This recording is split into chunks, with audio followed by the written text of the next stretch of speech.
છતાં એ અંદરથી હજી એના રસ ન જાય. આપણે બહાર મૂકી છે કે ના ઉપર કે અંદરથી આમૂલ રીતે એમાંથી રસ વહી જાય. ભલે ને ક્યારેક જોવું એવું થાય અંદર કોઈ વસ્તુ સાથે બંધાઈ જવું, એ બંધાઈ જવાનું છે. અત્યારે તમને એમ લાગે કે 10 દિવસ કે 15 દિવસ પછી પાછું પીસ આવશે એટલે પાછા રસ ઉત્પન્ન થવાનું. રસ ગયા નથી. આપણને અંદરથી તીવ્ર રીતે ઝંખના છે કે બંધાવું નથી. અને જ્યાં જ્યાં બંધન પેદા થતું હોય ત્યાંથી બહાર નીકળી જવાની ઝંખના.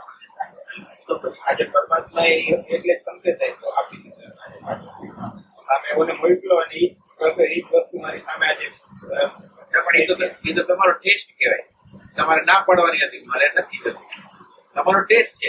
એટલે તમે માનો કે મુલ્લા નસરુદ્દીન મુલ્લા નસરુદ્દીન હતા, એને દારૂનું વ્યસન હતું. એટલે હવે તો ગમે એમ કરીને દારૂને છોડી નાખો. એટલે બહાર હોય એનાથી આગળ વયા જાય. જોયું મુલ્લા નસરુદ્દીન તું જીતી ગયા. એ કે આ જીતી ગયાના માનમાં પાછળ દારૂ પીવા ચાલો. એટલે કહેવાનું શું તાત્પર્ય છે કે આ અત્યારે આપણી જે હાલત છે ને એ આવી છે. માનો કે તમે 15 દીમાં કઈ જીતી ન ગયા હો, 20 દીમાં જીતી ન ગયા હો, તમારા અચેતન ની અંદર એની કામના તો પડેલી જ હોય. હવે કામના પડેલી એટલે એ કામના નિમિત્તે બહારથી આવે. તમારી કામનાની જે તીવ્રતા છે ઓને આમંત્રણ આપે. અને ઓને આમંત્રણ આપે એ આપણને કહે કે હાલો નાખી દે. હવે એ વખતે આપણે જવાનું છે કે નાખી દઈએ એમાં આપણો રાજીપો કેટલો. એટલે વસ્તુતા એ છે ને આપણે જે ધારી છીએ આપણે એના મૂળને દૂર નથી કર્યું. મૂળને દૂર નથી કર્યું છતાં આ કેમ પાઈ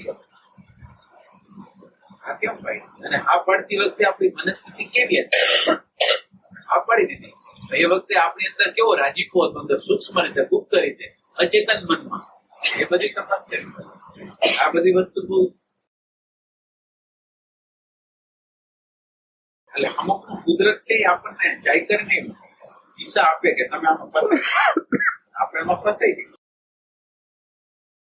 એટલે કોઈ વસ્તુ ખોટી નથી, પણ આપણને અંદરથી વિષાદ થાય કે આ મારે આમાં ફસાવું નથી તો ખોટું છે.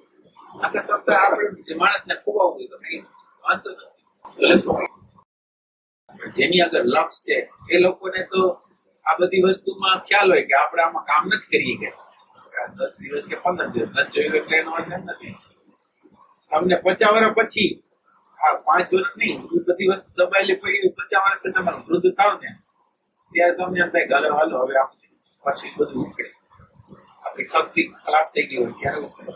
અત્યારે ઉખડે પણ આ તો એમ ક્યારે ક્યાં સમયે કેવી રીતે ઉખડશે કઈ ખબર ન પડે.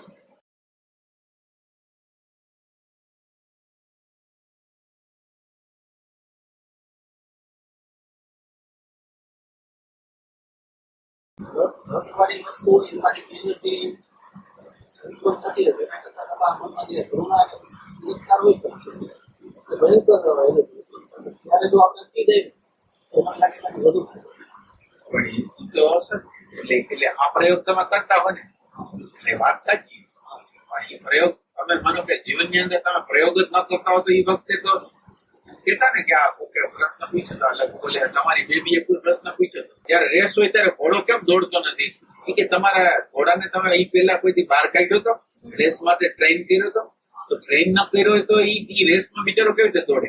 એટલે કહેવાનું રૂટીન જીવનની અંદર થોડોક એના પ્રયોગો કરેલા હોય ને આપણે માનો કે નેગેટિવિટીમાં કામ કેવી રીતે કરવું એના રૂટીન પ્રયોગો આપણે કંઈક કરેલા. મને વર્તમાનમાં જીવવા, શ્વાસમાં જીવવા માટેનો પ્રયોગ, મન ઉપર મન છે એ આ બાજુ જતું હોય ને આપણે મનને કેન્દ્ર આપી દઈએ કે મન તારે નાભીમાં રહેવાનું છે, શ્વાસમાં રહેવાનું છે.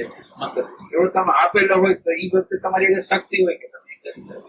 એટલે એની પહેલા એટલે વસ્તુતા તો આની ઉપર કામ કરવા માટે જ આ ભૂમિકા સર્જવી છે.